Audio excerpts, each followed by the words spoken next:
psychiatrist. She was sure you would remember her. I didn't know my uncle had a psychiatrist. I just knew he needed one. You're not very impressed, are you? Look, kid, out there is a street called Broadway. It could just as easily be called the street of lonely hearts and broken dreams. You know, that would be a very funny name for a street. Look, hundreds of kids just like you come in here every day to New York, the Big Apple. Kids with talent, good looks, ambition, All wanting the same thing. Success. adulation. Recognition. I'm willing to work hard. Well, of course you are. We all are! They're all hoping to get their big break. Tell me, where are you from? Nebraska. Colorado, California, New Rochelle. New Rochelle! New Rochelle? So, what's wrong with New Rochelle? Well, nothing. It's just whether it's California, Colorado, or New Rochelle, it doesn't really make a difference. They're just not New York. What are you talking about? New Rochelle is less than an hour away from here. You're right. It's only about 45 minutes. But what a difference that makes. The West, so they say, is a land far away, where actors put talent behind them. This may all be, but just take it from me, you don't have to go out west to find them. If you want to see a real fine congregation, a place where real amateurs dwell, just hop on a train at the Grand Central Station, get off when they shout New Rochelle. Only 45 minutes from Broadway, think of the changes it brings, what a short time it takes, what a difference it makes in the ways of the people and things. Oh, what a great bunch of actors, oh, what a fine atmosphere. It's Amateurs Day, and imagine Broadway only 45 minutes from here. I don't have to stay here and be insulted. I can go anywhere. Look, don't take it personally. It's just, well, if you really want to make it in theater, you got to be on Broadway. Man, that's a real shame. Well, I guess things will work itself out. You know, Shirley, It's Mary. you know, Mary, I've been thinking. Anyone with your ability and perseverance deserves a break. Really? Yeah, I knew the minute you walked in this theater, you had a certain something. A letter of recommendation. Talent, good looks, ambition. I think you said that before. The pay is low. I can make it. The hours are long. I can do it. You'll have to start in the chorus. I can work my way up. The job is yours. Come on, let me buy Oh, Richard, darling. I just had to come by and see how your new show was going.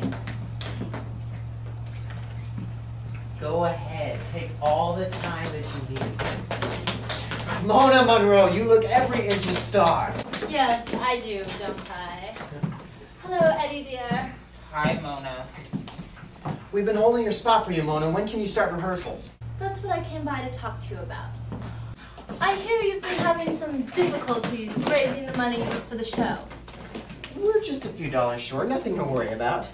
I see. Exactly how much is a few dollars? What's the budget for the show? About 100,000. And how much do you still need? About 100,000. But Mona, as soon as I announce that you're playing the lead, I can get the money in a minute. Well, dear, my agent has found me this other role, and he insists I take it. After all, your last two shows didn't do very well. You can't ask me to take a chance at this point in my career. But Mona, remember, I was the one that discovered you in the chorus where you left your sister. Yes, I know. I gave you your first big break. I know. I made you a star. That's true. And now I have a responsibility to my public. I hope you understand. Unfortunately, I do. All too well. Listen, dear, I'd love to help you. If I find someone with $100,000, you'll be the first to know. Sure, Mona. Thanks a lot. So what do we do now? Well, looks like we got two chances. Slim and none. The heat's turned off, the rent's past due. Now money to every person I see. Sounds like you're living the American dream. I wish I could just go cry somewhere in my beer. If only I could afford the beer. There's gotta be something we can do. There's still a couple people I can still talk to, but money's pretty tight.